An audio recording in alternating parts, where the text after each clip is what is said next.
오늘은 내가 낫고자 하느냐라는 제목을 가지고 말씀을 전하도록 하겠습니다. 예수님께서 갈릴리에 계셨습니다. 갈릴리에 계시다가 이제 유대인의 명절이 되어서 예루살렘으로 오셨다. 오늘 본문 가운데서 그렇게 말씀하고 있습니다. 자, 요한복음 5장 1절에 유대인의 명절에 오셨다 그랬는데 이 유대인의 명절이 어떤 날인지는 사실 정확히 잘 모르겠습니다. 초막절인지 유월절인지 오순절인지 잘 알 수가 없습니다. 어찌됐든 유대인의 명절에 예수님께서 예루살렘에 오셨는데 어디를 가셨는가 하면은 베데스다라고 하는 연못으로 가셨습니다. 이 베데스다는 히브리 말인데 이 말의 뜻은 긍휼의 집, 자비의 집, 은혜의 집 이런 의미를 갖고 있습니다. 성경에서 이렇게 설명합니다. 이 베데스다 연못이라고 하는 그 주위에 온갖 병을 앓고 있는 사람들이 있었는데 천사가 가끔 연못에 내려와서 그 물을 이렇게 휘저 놓으면 그렇게 휘저 놓은 다음에 처음 들어가는 사람이 병이 낫는다. 그런 생각을 사람들이 갖고 그 못 주위에 있었습니다. 여러분 어떻습니까? 이런 일이 일어났을까요? 어떻게 보십니까? 이런 일이 일어났을까요? 이 사람들은 그렇게 믿고 있었는데 사실은 굉장히 미신적인 요소가 많이 있습니다. 이 베데스다라고 하는 연못이 만들어진 것은 기원전 2세기입니다. 이스라엘의 하스모니안 왕조라고 하는 왕조가 있었습니다. 근데 그 하스모니안 왕조 때 시몬이라고 하는 사람이 대제사장으로 있을 때 이 베데스다 못을 만들게 됩니다. 굉장히 규모가 큽니다. 길이가 한 100m 정도 되고요. 넓이가 60m, 깊이가 한 7m 정도 되는 굉장히 큰 못을 2개 만들었습니다. 지금 예루살렘에 가면 이 베데스다 못을 볼 수가 있습니다. 근데 예전의 형태와 많이 달라졌습니다. 제 기억에 의하면 깊이는 한 7m 정도 됐던 것 같고요. 넓이는 조금 이제 많이 축소된 것 같고 그 안에 물이 고여 있지는 않습니다. 그 이후에 이 베데스다 못이 어떻게 사용되었느냐 하면 주로 이제 빗물을 저장하는 그런 곳이었는데요. 예루살렘 성으로 들어오는 문이 여러 문이 있는데 양문이라고 하는 문이 있습니다. 주로 이제 동물들을 제사 드릴 때 그 양문으로 들어와서 성전에 들어가기 전에 그 그 제물을 씻게 되는데 주로 베데스다 못에서 씻었을 것이다. 그렇게 추정하고 있습니다. 자, 오늘 말씀에 보면 이 베데스다 못에 많은 사람들이 모여 있었습니다. 온갖 병을 앓고 있는 사람들이 모여 있었는데 왜 그곳에 모여 있었겠습니까? 절박함 때문이지요. 병이 낫고자 하는 절박함 때문에 그곳에 모여 있었습니다. 혹시 기적이라도 일어날까 신락 같은 희망을 가지고 그 못 주위에 있었다고 하는 것입니다. 여러분 한번 머릿속으로 한번 상상해 보십시오. 수많은 병자가 그 못가에 기다리고 있습니다. 뭔가 어떤 일이 일어나지 않을까 기다리고 있는데 굉장히 그 광경이 참 안타깝고 참 마음이 아프지 않습니까? 근데 예수님께서 이 베데스다 못으로 가십니다. 찾아가신 거죠. 그래서 한 명의 병자를 택하셔서 이렇게 말씀하십니다. 5절과 6절을 봅니다. 거기 38해 된 병자가 있더라. 예수께서 그 누운 것을 보시고 병이 벌써 오랜 줄 아시고 이르시되 내가 낫고자 하느냐. 자, 예수님께서 수많은 병자가 있는데 보기에도 참 안 돼 보이는 정말 오래된 병자 한 명을 택하셔서 묻습니다. 38해 동안 걷지 못한 사람입니다. 얼마나 그 인생이 정말 안타깝고 참 아픈 인생을 그 사람이 살아온 것임을 우리가 이 말만 봐도 알 수가 있습니다. 근데 주님께서 질문하십니다. 이렇게 물어보시오. 내가 낫고자 하느냐? 내가 낫고자 하느냐? 여러분 어떻게 생각하십니까? 그 주위에 못 주위에 있는데 낫고자 하는 마음 때문에 그 주위에 있는 것 아닙니까? 예수님의 질문 어떻게 생각하십니까? 왜 주님께서 그렇게 물어보셨을까요?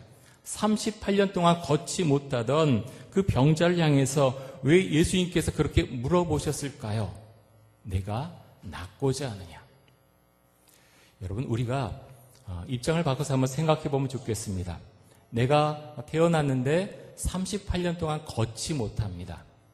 온갖 아픔을 다 겪었습니다. 이곳에 오면 혹시라도 나을 수 있다 그래서 베데스다 목가로 왔습니다. 몇 년이 흘렀는지 모릅니다. 근데 38년 동안 그 마음을 갖고 있다면 지금 내가 나으리라고 하는 소망을 갖고 있을까요? 아니면 그 소망이 없어졌을까요? 예수님께서는 너의 마음속에 지금 그런 의지가 있느냐? 너의 마음속에 그 소망을 아직도 갖고 있느냐?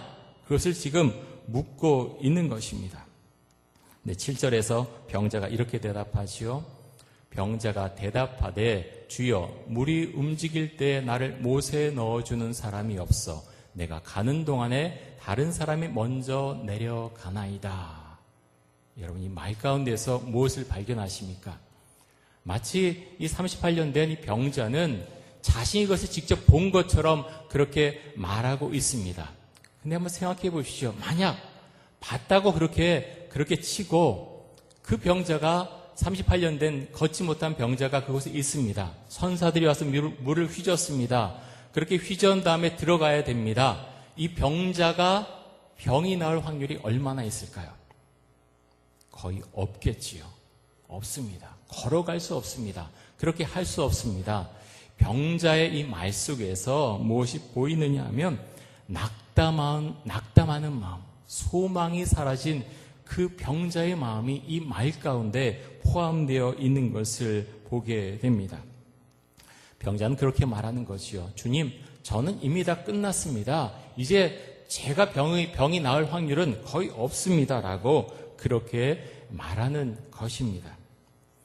일반적으로 성경에서 예수님께서 어떤 사람의 병을 고쳐주실 때는 그 병에 걸린 사람의 믿음을 보고 고쳐주시거나 아니면 그 친구들의 믿음, 아니면 그 가족들의 믿음, 그 주변에 있는 사람들의 믿음을 보고서 그 병을 고쳐주셨습니다. 그런데 이번엔 좀 다르지요? 예수님께서 병을 고쳐주시는데 너의 믿음이 어디 있느냐 묻지 않으십니다. 그냥 병을 고쳐주십니다. 왜 그랬을까요? 왜 예수님께서 이번에 그렇게 하셨을까요? 정확한 그런 해답을 우리가 알고 있지 못하지만 성경을 묵상하면서 그런 생각을 하게 됩니다. 이것에 있어서 주님께서 주님의 주권 또 주님의 치유하는 능력을 전적으로 보여주시고자 하신 것이 아닌가 그런 생각을 하게 됩니다. 어떤 이유가 있는 것이 아니라 전적인 하나님의 전적인 예수님의 은혜라는 것이죠. 예수님께서 38년의 병자에게 이렇게 말씀하셨습니다. 일어나 내 자리를 들고 걸어가라. 일어나 내 자리를 들고 걸어가라 말씀하셨습니다. 너무나 분명한 말씀입니다. 평생토록 걷지 못하던 사람이 예수님의 그 말씀 한마디에 그 자리에서 일어나서 걸어갔습니다. 여러분, 이런 본문의 말씀을 보면서 어떤 생각을 하십니까? 어떤 기도, 어떤 고백을 주님께 드리십니까? 이 말씀을 통해서 나의 믿음은 현재 어떤 상태에 있는가 점검해 볼 수 있기를 원하고요. 또 예수님을 내가 만났는데 이렇게 교회 와서 예배 드리는데 예배 드린 다음에 예수님 믿은 다음에 나의 삶 가운데 어떤 변화가 일어나는가 살펴볼 수 있기를 원합니다. 여러분, 교회 오신 지 얼마나 되셨습니까? 예수님을 만난 지 얼마나 되셨습니까? 나아가서 그렇게 예수님을 만난 다음에 여러분의 삶 가운데 어떤 변화가 있었습니까? 오늘 말씀에 보면 병자를 향해서 일어나 내 자리를 들고 걸어가라 라고 말씀하셨는데 여러분, 우리가 주님을 믿은 다음에 주님께서 우리에게 하신 말씀이 있지 않겠습니까? 어떤 말씀을 들으셨습니까? 주님께서 말씀하신 자리는 어떤 자리일까요? 이 병자에게는 그 아픔의 자리일 것입니다. 38년 동안 걷지 못하던 그 서름과 아픔과 상처, 그것들 들고 일어서서 걸어가는 것입니다. 그런데 이 말씀은 꼭 이 아픈, 육체적으로만 아픈 이 사람만을 가리켜서 그렇게 말씀하시는 것은 아닐 것입니다. 우리가 이 성경 읽을 때 여러분 어떻게 이 말씀을 받아들이시는지요? 저는 이 말씀을 보면서 주님께서 나에게 말씀하신다. 김성진, 내가 있는 자리에서 일어나서 걸어가라. 주님께서 말씀하시는 주님의 음성을 듣습니다. 여러분, 여러분 각자에게 주님께서 말씀하시는 것이 있을 것입니다. 옆 사람에게 이야기 안 해도 우리 마음속에는 무언가 눌려있는 뭔가가 하나씩은 있을 가능성이 상당히 많습니다. 어떤 육체의 질병, 마음의 상처, 또 절망스러운 마음, 낭망하는 마음, 경제적 어려움, 취업의 어려움, 어떤 가족의 어려움, 관계적인 어려움, 어떤 어려움들을 마음속에 담고 우리는 살아갑니다. 여러분 지금 어떤 상황 가운데 있으십니까? 우리가 살아가는 대한민국 사회는 어떻습니까? 제가 바라보는 대한민국 사회는 그렇게 여유가 있는 그런 사회는 아닌 것 같습니다. 정말 치열한 경쟁 사회입니다. 그 경쟁에서 이겨야지 좀 더 윤택한 그런 삶을 누리고 살아갈 수가 있습니다. 아마도 좁은 땅에 너무나 많은 사람들이 함께 살기 때문에 이렇게 지나친 경쟁이 일어나지 않나 생각을 해보는데요. 이런 생각을 가끔 해봅니다. 우리나라가 국민소득이 1인당 국민소득이 10,000불, 20,000불 늘어나면 그러면 우리는 정말 더 행복해질까? 여러분 어떻게 생각하십니까? 더 행복해질까요? 그렇게 될 가능성도 많이 있지요. 한편으로 또 그렇지 않을 수도 있지만 국민소득이 늘어나면 공공서비스의 질도 더 나아질 것이고 복지에 대한 지원도 늘어날 것입니다. 하지만 그게 다는 아니겠죠. 2017년 7월에 세계은행이 2016년 1인당 국민소득을 기준으로 해서 나라들의 순위를 발표했습니다. 상위권 나라 몇 나라를 보니까 노르웨이가 1인당 국민소득이 82,330달러입니다. 굉장히 잘 살지요? 그 다음 나라를 보니까 미국이 56,180달러, 일본이 38,000달러, 이스라엘이 36,190달러, 그리고 한국이 27,600달러, 우리나라가 45위입니다. 27,600달러. 그래도 잘 살지요? 이 정도면 잘 사는 겁니다. 많이 좋아졌습니다. 살기 힘들다고 하지만 그래도 우리나라 잘 삽니다. 그런데 이렇게 경제적인 여건이 예전보다 훨씬 좋아졌는데 사람들이 느끼는 행복감이 그만큼 비례해서 올라간 것일까? 여러분 어떠세요? 5년 전보다 행복하세요? 10년 전보다 행복하세요? 20년 전보다 행복하세요? 꼭 경제적인 것에 따라서 우리 행복도가 올라가는 것은 아닌 것 같습니다. 우리 개인마다 다르겠죠? 특별히 우리나라에 심각한 건 자살률이죠. 세계 1위를 굳건하게 몇 년째 지키고 있습니다. 참 마음이 아픕니다. 그만큼 살기 어렵고 그만큼 어렵다는 얘기지요. 많은 문제가 있습니다. 청년의 실업 문제, 저출산 문제, 노인 문제, 산적한 문제들이 있습니다. 그런데 가장 심각한 문제는 오늘 말씀을 통해서 깨닫게 되는 것은 우리의 내면적인 문제입니다. 우리 내면이 무너진 사람이 너무나 많다고 하는 것입니다. 이용규 선교사님의 가정 내어드림이라는 책이 있는데요. 이 책에 보면 그런 내용이 있습니다. 이용규 선교사님이 처음에는 몽골에 들어가서 선교를 했습니다. 그곳에서 선교하시다가 인도네시아라고 하는 곳으로 옮기셨는데 그곳에 들어간 지 얼마 되지 않아서 이 사모님이 심한 스트레스와 정말로 선교하기 어렵다, 너무너무 어렵다 그런 마음을 갖게 되었습니다. 주님께 이런 질문을 하는 거예요. 어떤 문제인가 하면 이 사모님에게서 가장 심각한 문제는 하나님 이렇게 선교사에게 애써야 되는데 왜 40이 넘은 나이에 넷째 아이를 주셨습니까? 여러분 어떠세요? 우리 이제 연세 드신 어르신들은 뭐 4명 정도 키우는 거 뭐 아무것도 아니지 아마 그렇게 생각하시는 분들 많이 계실 겁니다. 근데 선교사역을 나갔는데 몽골에 갈 때는 자녀가 2명이었습니다. 근데 좀 늦은 나이에 셋째를 낳고요. 또 더 늦은 나이에 넷째를 낳게 되는데 문제는 인도네시아 들어갔는데 언어 배워야 하는데 아이가 매달려 있기 때문에 양육해야 되기 때문에 언어를 제대로 배울 수가 없었어요. 전체 리더자의 아내인데 많은 사역들을 자신이 감당해 줘야 되는데 어떤 일도 할 수 없었습니다. 그래서 꾹꾹 참으면서 있었는데 그것이 마음속에 가득 차 있던 거예요. 하나님 이게 뭡니까? 내가 이곳에서 정말 사역해야 되는데 왜 넷째를 주셨어요? 정말 사랑해야 되는 것 머리로는 아는데 너무너무 마음이 힘들었던 거예요. 근데 하나님께서 이런 대답을 주셨습니다. 이분은 이렇게 그것을 표현했는데요.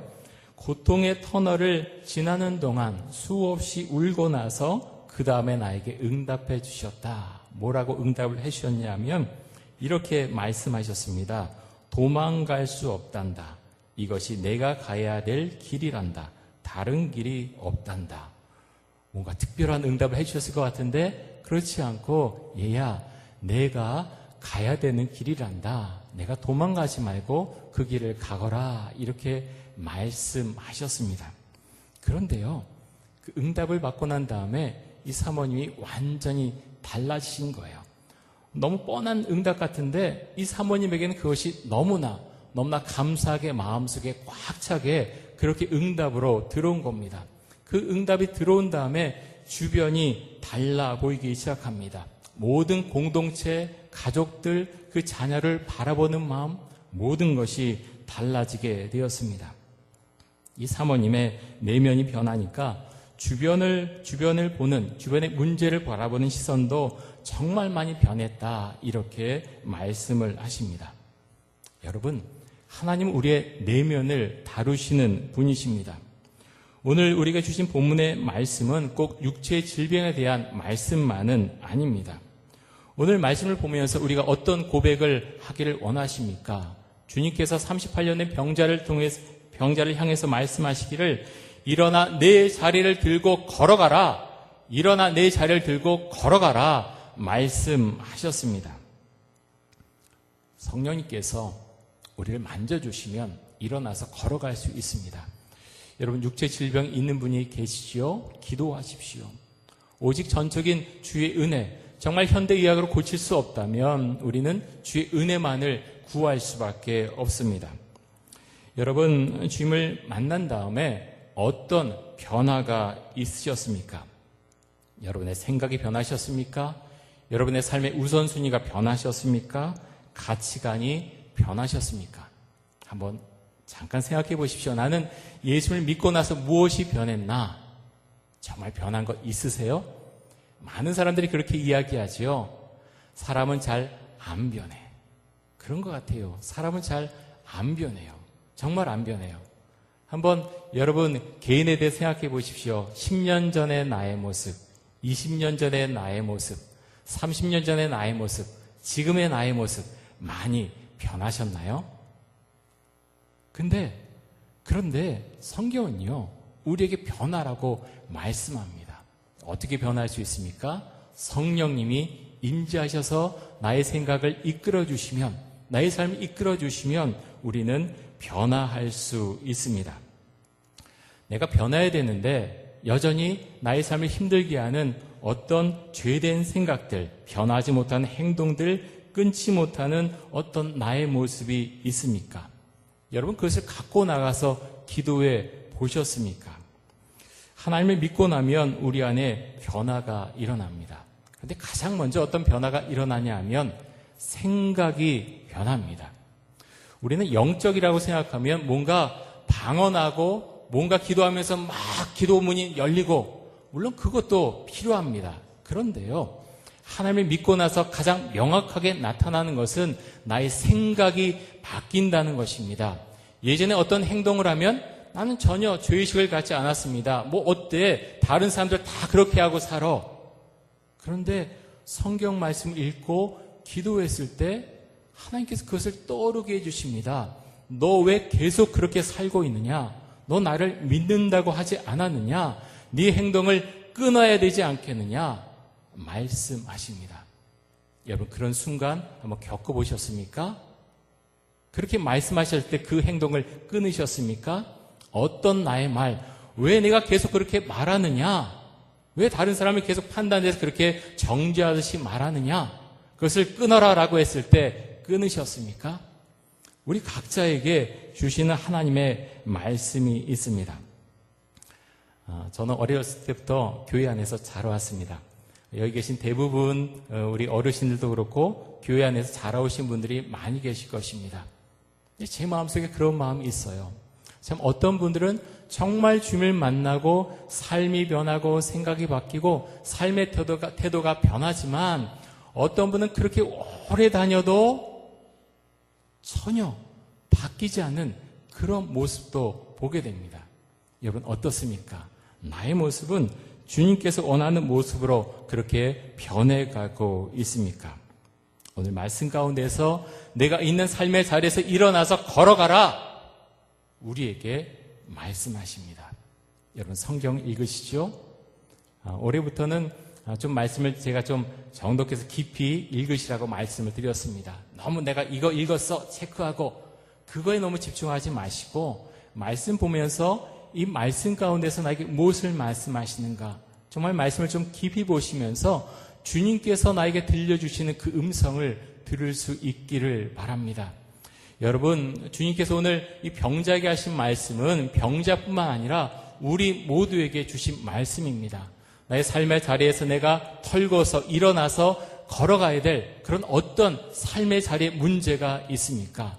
만약 그렇다면 주님께 기도하고, 주님, 내가 힘이 없고 내 마음으로 생각하면 소망이 없고 의지도 없지만 주의 말씀에 의지해서, 그리고 성령의 인도하심 의지해서 제가 걸어가겠습니다. 그 자리에서 일어나겠습니다. 그렇게 고백하고 2018년도 정말 주님과 함께 걸어가는 귀한 한 해를 만들어 가시기 바랍니다.